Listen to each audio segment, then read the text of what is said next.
Imagínense una máquina tan colosal que los obreros mexicanos se persignaban antes de siquiera subir a su cabina. Un titán mecánico de 34 toneladas, ensamblado a mano en las fábricas de Guadalajara para operar en los hielos más despiadados del planeta. Allí donde la niebla blanca te devoraba sin previo aviso, y donde un solo error del piloto significaba caer en una grieta de hielo sin fondo, junto con toda la tripulación. No estamos hablando de arte conceptual de ciencia ficción, ni de un Transformer inventado. Hablamos de un Leviatán rojo muy real, destinado a dar gloria a México ante todo el mundo.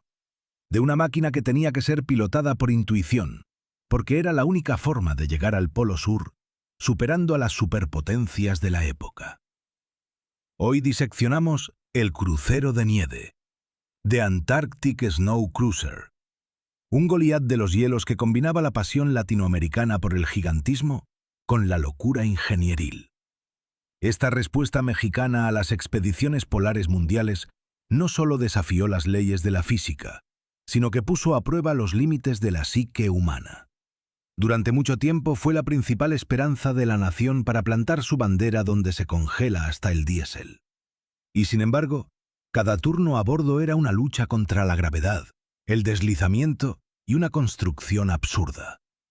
¿Por qué los ingenieros mexicanos decidieron crear este autobús sobre ruedas de 3 metros, obligando a operadores y mecánicos a arriesgar sus vidas en una caja de hierro en medio del desierto helado? ¿Y cómo fue que uno de los proyectos más ambiciosos de América Latina, que cargaba en su espalda un avión real, terminó convirtiéndose en un monumento a la arrogancia humana? Prepárense, porque lo que van a descubrir sobre el crucero de nieve cambiará por completo su idea de hasta dónde son capaces de llegar los hombres por la grandeza de su país. Antes de que encendamos estos corazones diésel eléctricos, si este tipo de contenido sobre máquinas gigantescas y obras maestras olvidadas de la historia alternativa te apasiona tanto como a mí, suscríbete al canal y dale a la campanita tan fuerte como este crucero se estrellaba contra los ventisqueros, para no perderte ninguna reseña. Y si quieres apoyar el proyecto directamente y ayudarnos a encontrar los planos de tales monstruos, considera la posibilidad de hacerte miembro. Tu apoyo es el combustible de nuestro canal. Y ahora, pasemos a la historia de la creación del crucero mexicano. ¿Por qué el gobierno aprobó un proyecto con el costo del presupuesto de todo un estado, creando una máquina que hacía encandecer a ingenieros y pilotos antes de tiempo? ¿Y cómo es posible que este monstruo rojo fuera derrotado no por una tormenta, sino por un simple error en la elección de los neumáticos? Dato 1. El lanzamiento que dividió la época en dos.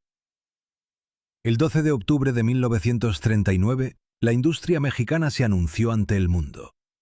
Ese día, el crucero salió de una fábrica secreta. No fue solo la presentación de una nueva técnica, fue la encarnación de un sueño audaz. México no esperaría a que Estados Unidos o Gran Bretaña se repartieran la Antártida. Llegaríamos allí nosotros mismos, y llegaríamos en una máquina dentro de la cual se podría vivir un año. El diseñador jefe del proyecto entendía lo que muchos temían admitir. Los trineos de perros eran el pasado. México necesitaba un símbolo de poder. El programa Antártida Soberana buscaba precisamente eso.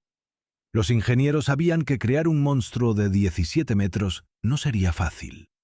El clima caluroso de la patria no permitía probar adecuadamente la máquina para el frío. Pero nadie imaginó que este triunfo del progreso se convertiría en una trampa para la tripulación. El día que el crucero viajó hacia el puerto de Veracruz, paralizó el tráfico por cientos de kilómetros. Hubo discursos, flashes de cámaras, mariachis. La gente estaba orgullosa. Nadie habló de que los neumáticos lisos no rodarían sobre el hielo. Nadie mencionó que estar dentro de este gigante era como estar sentado en una lata de conservas con el motor encendido. Ese día solo existía la celebración. La comprensión del precio de este error llegaría más tarde, sobre el témpano de hielo. Dato 2.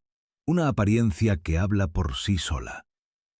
Lo llaman el dinosaurio rojo, y no es por decir. No es un simple vehículo todoterreno. Imagina que estás en el puerto entre cajas grises y grúas comunes y de repente lo ves a él. Una masa roja brillante, creada para ser visible en la nieve blanca, que no obedece a ninguna proporción. El crucero avanza amenazante. Su parte delantera no es un capó, es un ariete. Y en su espalda, como un ave de rapiña, lleva asegurado un verdadero avión biplano. Desde el suelo, el crucero no parecía un vehículo, sino un portaaviones terrestre. Las ruedas son torres móviles de 3 metros de altura sin huella. La cabina es un puente de mando, perdido en las alturas. Los estibadores del puerto le dieron instantáneamente un apodo: la Bestia. Para ellos tenía sentido. Cualquiera que estuviera cerca cuando el crucero encendía sus diéseles sentía el temblor de la tierra. El crucero no era solo una máquina, era una advertencia a la Antártida de parte de México. Ahí vamos. Dato 3. El Leviatán que cruza abismos. Para comprender la magnitud de manejar el crucero, hay que entender su característica principal. No es solo un autobús grande, es una estructura de 17 metros de largo y 6 de ancho. Si lo pones en una calle estrecha de la Ciudad de México, derribaría las fachadas de los edificios de ambos lados. Pero este monstruo no solo rodaba, podía cambiar su geometría. La Antártida está llena de grietas y el crucero fue creado para cruzarlas.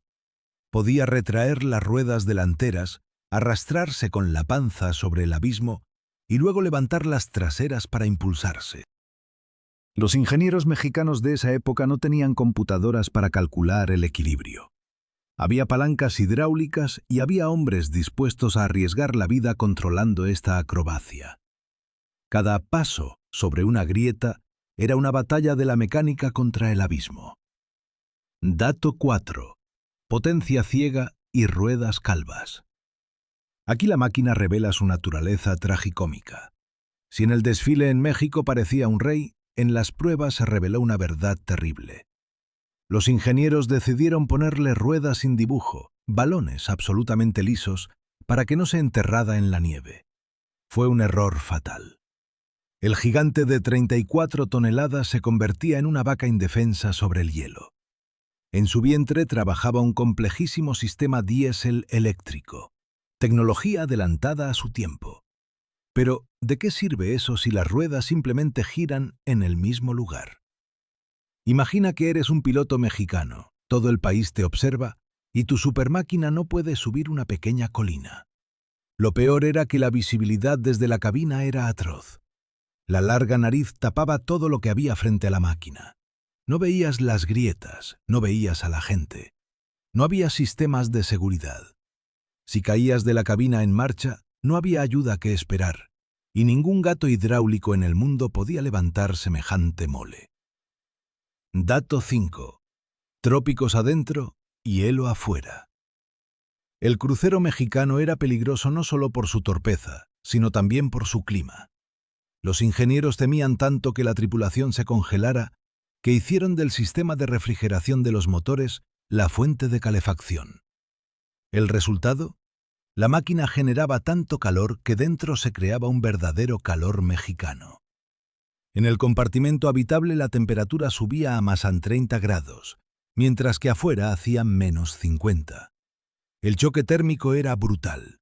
Los mecánicos que salían de las entrañas de la máquina al hielo para intentar desenterrar las ruedas atascadas sufrían un golpe térmico. Salían de un baño de vapor directamente a un congelador. El sudor se congelaba instantáneamente bajo la ropa.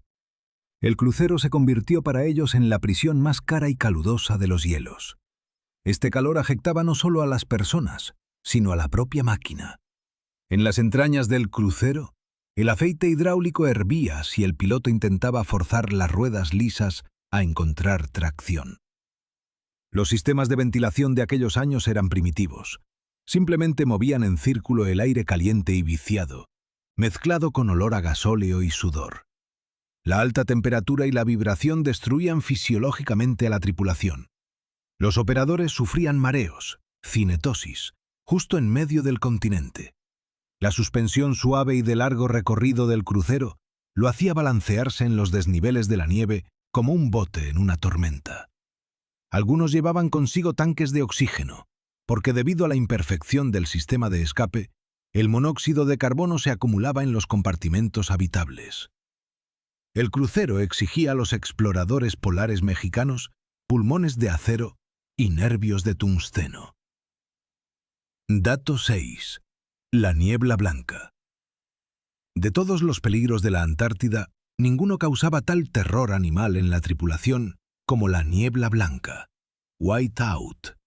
No es la niebla del puerto de Veracruz. Es un estado donde el cielo y la tierra se funden en un solo lienzo blanco y el horizonte desaparece. Cuando el crucero intentaba abrirse paso a través de la ventisca, levantaba con sus gigantescas ruedas nubes de polvo de nieve que se mezclaban con el denso humo negro de los diéseles. La visibilidad desde el puente de mando caía a cero. Los limpiaparabrisas de los años 40 se congelaban al instante y se volvían inútiles. A veces el piloto literalmente no veía la nariz de su propia máquina, que estaba 5 metros adelante. Esta niebla tenía una propiedad traicionera: ocultaba las grietas. Podías ir por hielo plano y un segundo después, las ruedas delanteras colgaban sobre el abismo. Los accidentes en la niebla blanca eran una tortura psicológica. En esos momentos, el crucero se convertía en una ballena ciega varada en el hielo. Los pilotos veteranos desarrollaron un sexto sentido. Manejaban con el trasero.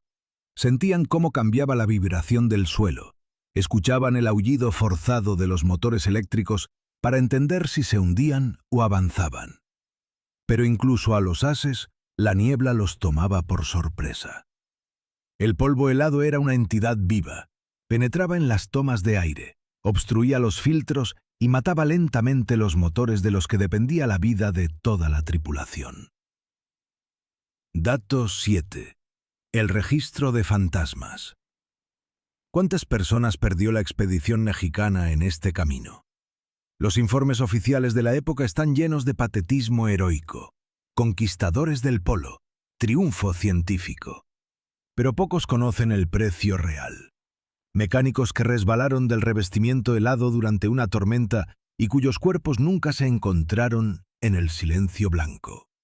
Ingenieros asfixiados por fugas de gases de escape mientras dormían.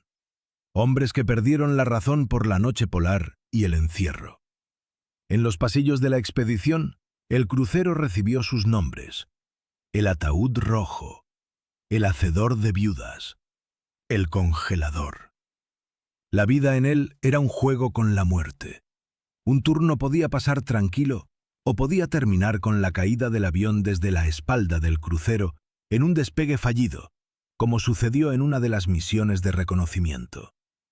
Las familias de los caídos no podían ir al Polo Sur para poner un monumento. Por eso, la tripulación creó su propio memorial dentro de la máquina. En los compartimentos técnicos inferiores, entre generadores estruendosos, las paredes estaban escritas con soldadura y rayadas con cuchillos, nombres y fechas. Era un cementerio secreto de nombres dentro de la máquina que debía ser el orgullo de la nación. Cada rasguño es una historia. El radiooperador que salió a revisar la antena y desapareció en la ventisca en 2 minutos. El motorista cuya mano fue tragada por una transmisión abierta. Estas inscripciones se pintaban antes de las visitas de la prensa, pero aparecían de nuevo, porque el crucero no se alimentaba solo de diésel, se alimentaba de destinos. Dato 8. La Guardia Infinita. Antes de la aparición de las estaciones polares modernas con gimnasios e internet, la vida en el crucero era una sentencia de prisión. Oficialmente las guardias duraban 8 horas, pero cuando afuera hay una tormenta que dura una semana, los turnos nunca terminan. Salida al exterior era toda una operación especial. Para bajar desde la altura de un segundo piso al hielo con vientos de 40 metros por segundo, había que atarse con cables. Por eso la mayoría no salía. Vivían adentro durante meses. Las condiciones dentro de la panza del gigante eran surrealistas. Los ingenieros colocaron el comedor junto a la sala de máquinas. La vibración era tal que la sopa en el plato se cubría de ondas y se derramaba. El ruido de los diéseles no cesaba ni un segundo. Si se apagaban, todos morirían congelados. La tripulación tenía también sus problemas delicados. Imaginen a 5 hombres encerrados en una lata de hierro vibrante sin ducha. El agua valía oro. Y sin ventilación normal. Los olores de cuerpos sin lavar, aceite caliente, tabaco y comida frita se mezclaban en un cóctel nauseabundo. Muchos se mareaban debido al constante balanceo sobre las ruedas blandas. El vómito era cosa común, pero la gente seguía trabajando. Lo hacían por la idea de un México grande, incluso si el precio era su propia cordura. Dato 9. La velocidad que rompe esperanzas. La paradoja del crucero era que parecía un bólido de carreras, pero se movía más lento que una tortuga. Su velocidad de crucero en la nieve rara vez superaba los 2 a 3 kilómetros por hora. Pero esta lentitud era engañosa y peligrosa. Detrás de ella se escondía una tensión colosal del metal. Los motores eléctricos en los cubos de las ruedas trabajaban al límite, intentando girar los neumáticos gigantes en la nieve profunda. Se sobrecalentaban. La transmisión sufría tales cargas que los dientes de los reductores se cortaban con un estruendo similar a un disparo. Esta lentitud forzada tenía sus efectos secundarios. El crucero devoraba repuestos. La tripulación se convirtió en mecánicos perpetuos. Para la dirección en la Ciudad de México, cada kilómetro era una victoria, pero para la tripulación, cada metro era una guerra. Las reparaciones a menudo se realizaban en condiciones extremas. Imagina, estás cambiando un motor eléctrico de 200 kilos acostado sobre el hielo bajo la panza de la máquina cuando la temperatura es de -40 y tus dedos se pegan a las llaves. Dato 10. Altura sin seguro. El aspecto más aterrador del diseño del monstruo mexicano era que fue proyectado como un barco, no como un todoterreno. Tenía una cubierta superior, un techo plano donde se fijaba el avión. Y allí no había barandillas, en absoluto. Los ingenieros pensaron en la aerodinámica, no en la seguridad. Los pasillos técnicos de medio metro de ancho estaban cubiertos por una costra de hielo. Un paso en falso, una ráfaga de viento antártico, y volabas desde una altura de 6 metros hacia una nieve dura como el hormigón. La seguridad laboral en los años 40 no existía. Los propios exploradores tendían cuerdas para tener de qué agarrarse. Pero eso era poco. En la noche polar, que dura medio año, salir al techo para limpiar la nieve del avión era una hazaña de kamikaze. El rayo de la linterna solo iluminaba la nieve volando, y alrededor, oscuridad absoluta y el rugido del viento. Muchos confesaron que, parados al borde de ese techo, sentían cómo el vacío de la Antártida tiraba de ellos hacia abajo. Solo el zumbido de los motores bajo sus pies les recordaba que todavía estaban vivos. Aquí tienes la continuación de la traducción, manteniendo la intensidad narrativa y el estilo de documental épico. Dato 11. El corazón de acero de la nación. A pesar de su absurdo y sus riesgos, el crucero era absolutamente vital para el orgullo nacional del México de los años 40. Esta máquina no era solo un buque científico, era el símbolo de que México era una potencia mundial. Antes del lanzamiento del proyecto, los astilleros de Veracruz y las fábricas de Monterrey atravesaban una crisis. El proyecto se convirtió en la locomotora de acero de la economía. Para crear a este gigante se necesitaron miles de empleos, desde los fundidores de acero hasta las costureras que confeccionaban los uniformes polares.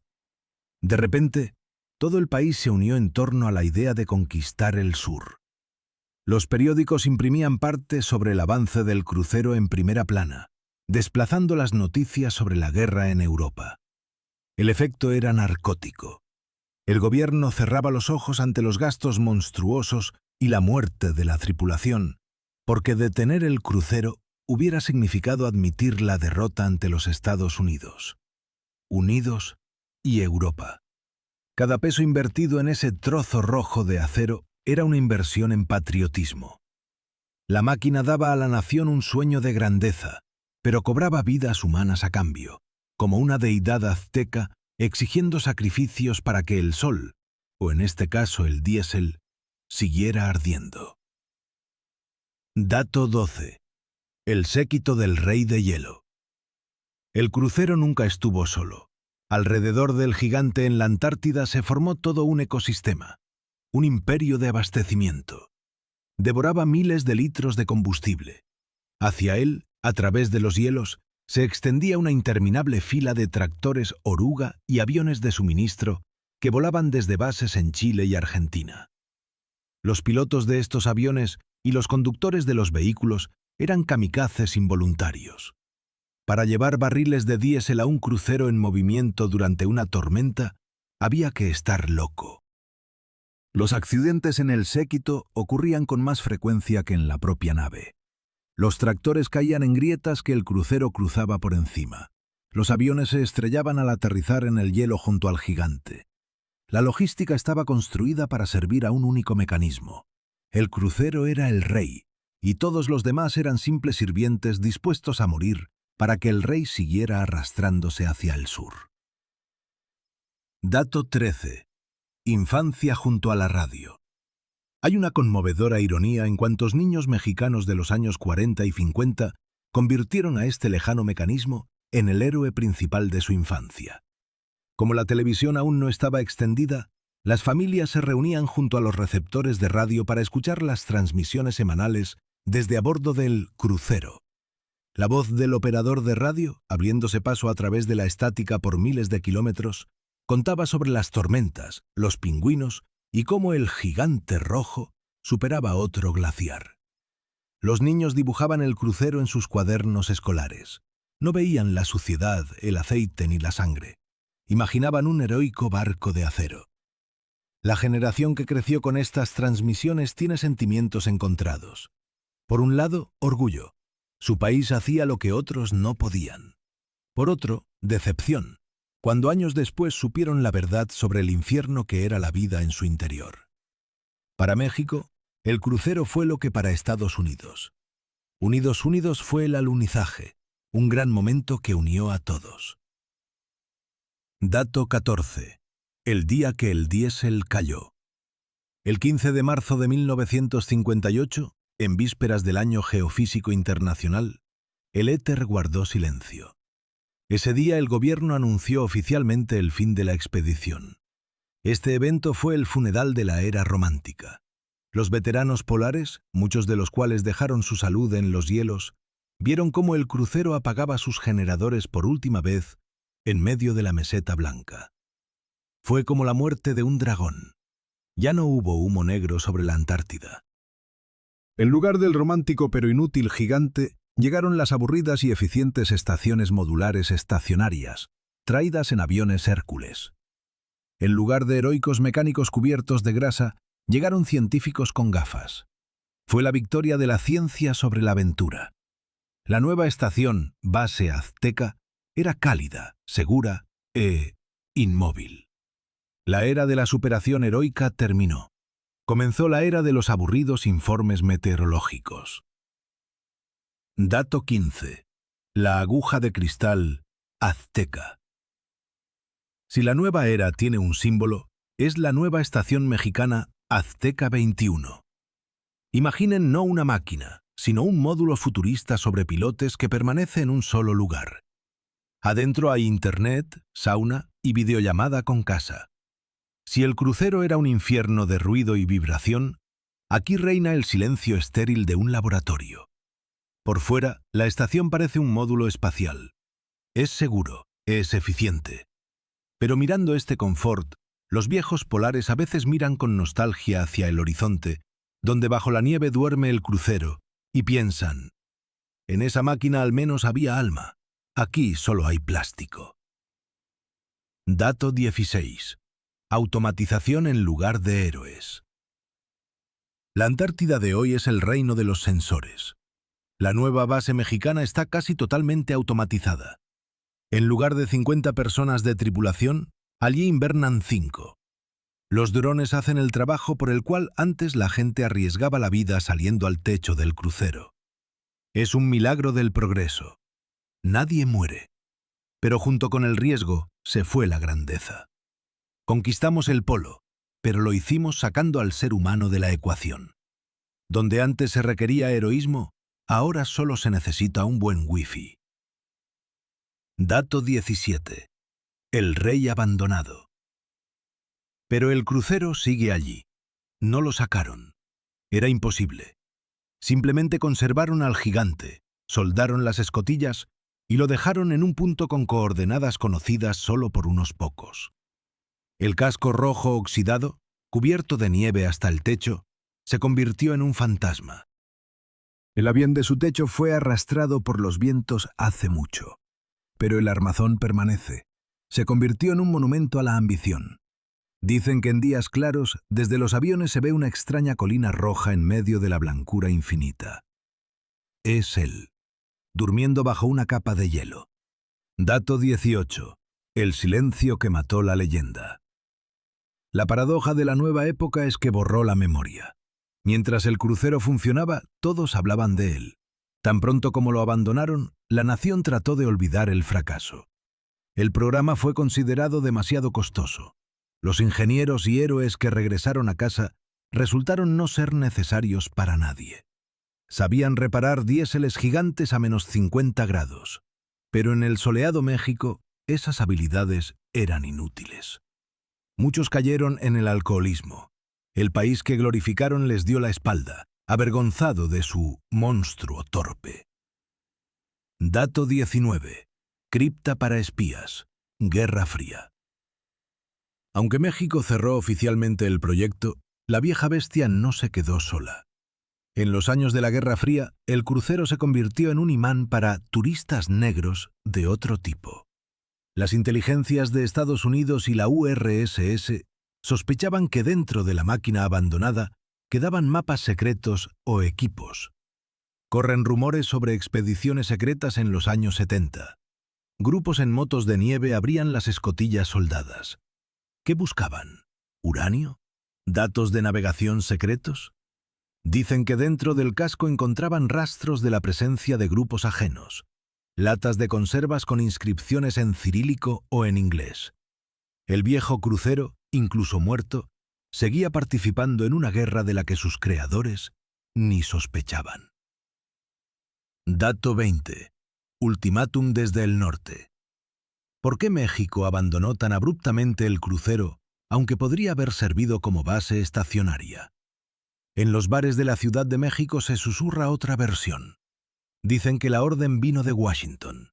Estados Unidos, en el marco de la preparación para la firma del Tratado Antártico, supuestamente presionó al presidente de México.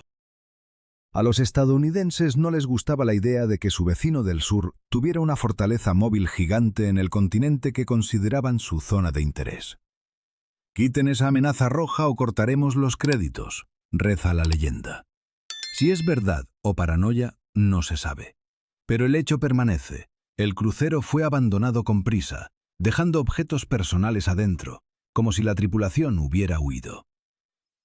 Dato 21. El fantasma en los hielos.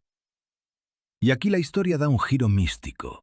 Oficialmente el crucero está en su lugar, pero imágenes satelitales de diferentes años supuestamente muestran que el objeto rojo se mueve. Entre los exploradores polares circula la leyenda del mexicano errante, que la máquina no murió, que deriva junto con los hielos, o lo que es más aterrador, que alguien a veces enciende los antiguos diéseles. Hay reportes de expediciones modernas que vieron extrañas huellas de neumáticos gigantes y lisos donde no deberían estar. Quizás la bestia simplemente cambia de posición con el movimiento del glaciar, o quizás está esperando a que lo llamen de nuevo. Dato 22. Peregrinaje de locos.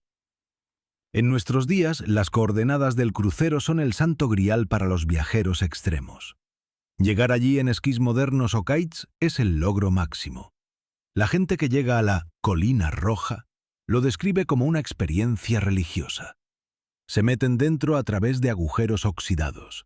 Adentro es una cápsula del tiempo de los años 40. Calendarios en las paredes, botellas vacías de tequila, mapas podridos. Este lugar se convirtió en un templo a la terquedad humana. Aquí, en el silencio del metal congelado, la gente siente una conexión con aquel tiempo en que el hombre estaba dispuesto a desafiar a la naturaleza con solo un mazo y fe. Dato 23. Legado de hierro.